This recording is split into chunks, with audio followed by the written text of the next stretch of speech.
برطانوی وزیر اعظم ڈیوڈ کیمرن کے مطابق برطانیہ کی سلامتی کو پہلے سے بھی کہیں زیادہ خطرہ ہے اور آج وہ اس مسئلے کا حل ایک خطاب میں بتائیں گے۔ کئی سو برطانوی شہری شام اور عراق جا کر دولت اسلامیہ کے ساتھ لڑ رہے ہیں اور ان شدت پسندوں کی برطانیہ واپس آنے کے بعد پرتشدد کارروائیوں میں ملوث ہونے کے امکان نے یہاں کے وزراء کو سوچنے پر مجبور کر دیا ہے۔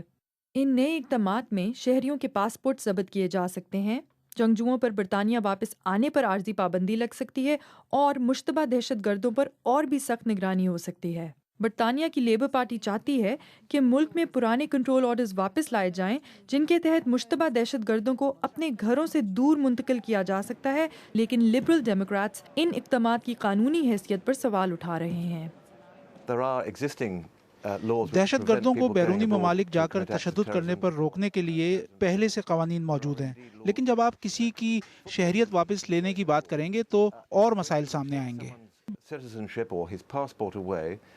جب اراکین پارلیمان آج یہاں پارلیمنٹ ہاؤس میں ملاقات کریں گے تو ان کو برطانوی دہشت گردوں سے نمٹنے کے لیے طویل مذاکرات کے مرحلے سے گزرنا ہوگا۔